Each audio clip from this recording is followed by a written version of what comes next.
Mga minamahal kong kapatid at mga kaibigan, tayo po ay nagkatipon ngayon sa harapan ng ating Diyos at sa kapulungang ito upang saksihan at ipagdiwang ang pag-iisang dibdib ni Joshua at ni Karen. Pag sinabing permanency, permanent, forever, o panghabang buhay. It talks about lifetime commitment. Wala nang po pwedeng pumalit kay Joshua, kay Karen, sa kasalang ito.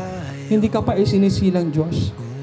Alam na ng Diyos na si Karen yung para sa'yo. Siya at siya lang ang bubuo sa'yo, Diyos. At ikaw, Diyos, ikaw lang ang bubuo kay Karen. Pahalagahan nyo ang isa't isa. Mahalin nyo ang isa't isa. Ingatan nyo ang isa't isa kasi kayo ay magiging isa. Pipiliin kong maging sa'yo, ulit-ulitin man. Nais kong malaman mong iyo ako palagi.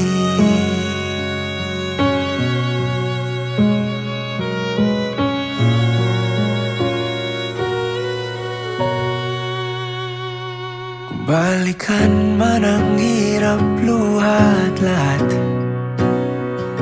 ikaw ang paborito kong desisyonan. Pag napaligiran ng ingay at ng gulo, di ko pagpapalit ngiti mo sa mundo. Kasi yung kaya ko lang ibigay is love. Love na hindi matutumbasan ng kahit na sinong tao na makakasama siya. Peace. Kaya kong ibigay peace. Di susubukan kong hindi na rin magalit or makipagtalo kapag nakikipagtalo siya. Mahal. Ulitin ko, mahal mo. Mahal na mahal na mahal kita. Mahal na mahal niya tayo. At ang dapat natin gawin, mahalin din natin ang isa't isa. Kaya mahal na mahal kita. Wala na ako ang sabi, kundi mahal kita. At mamahalin ko din yung mga nakapaligid sa atin para mas mahalin din tayo ng Ama. Exactly 5 years ago today, on October 21, 2018, you proposed to me. Para sa akin, ayun na yung isa sa mga ultimate blessings ni Lord na binigay sa akin. 5 years na yung nagdaan mula ng proposal mo. And by the grace of God, natupad yun. Ito na yung most awaited wedding natin.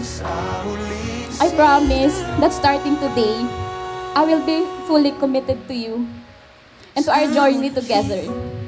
I promise to stand by your side and shower you with love. So for better, for worse, for richer, for poorer, I promise to be the best partner in life. To be your strength when you need it. To be your comfort in times of sorrow.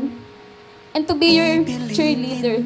So mahal, I want you to know that I'm blessed to have you as my husband, my best friend, my safe place, my protector, and my soulmate. I love you more than word can express. And I look forward to spending the rest of my life with you.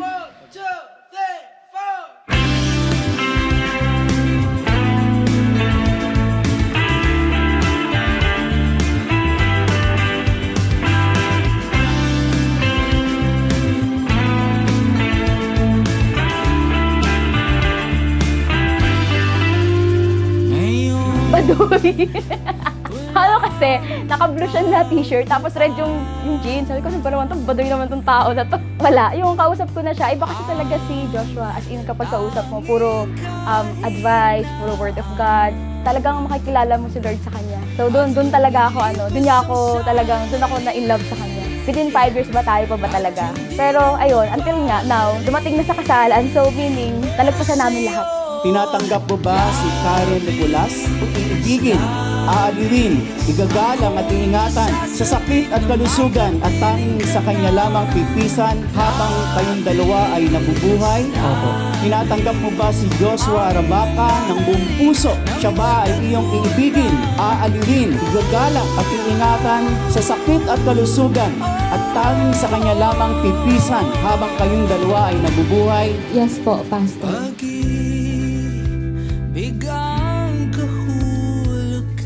iniiwasan ko siya kasi matalino siya eh. So maganda, simple. Akala niya ako yung tumawag. Then ang totally tumawag nun, hindi kami. Kundi Destiny. Wala akong hahanapin iba, kundi siya lang. Hindi naman talaga namin alam kung bakit kami napunta dito. Isa lang yung meron dito. Dapat i-glory namin si God.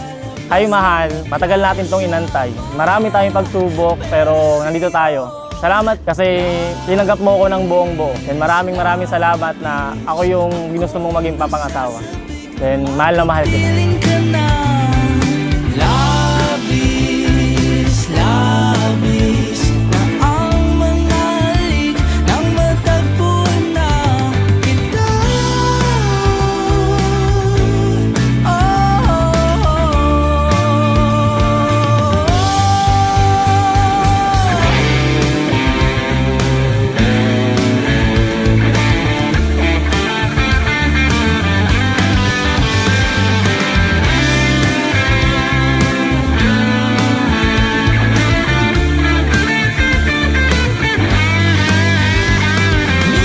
Promise ko talaga na susupport ko siya sa lahat ng mga, sa lahat ng pangarap niya, sa lahat ng gagawin niya. Mahal, eto na yung araw na pinakahintay natin. Sobrang saya, di ba? Thank you kasi dahil sa'yo, mas nakilala ko si Lord. Ikaw yung binigay ni Lord, ikaw yung way ni Lord. Dun sa prayers ko before na, Lord, bigyan niyo ako ng taong magpapakilala pa sa akin ng lubos sa inyo. So, with you, ikaw yung pinadala ni Lord sa akin. I promise na iingatan kita, mamahalin kita, irerespeto bilang asawa. Labis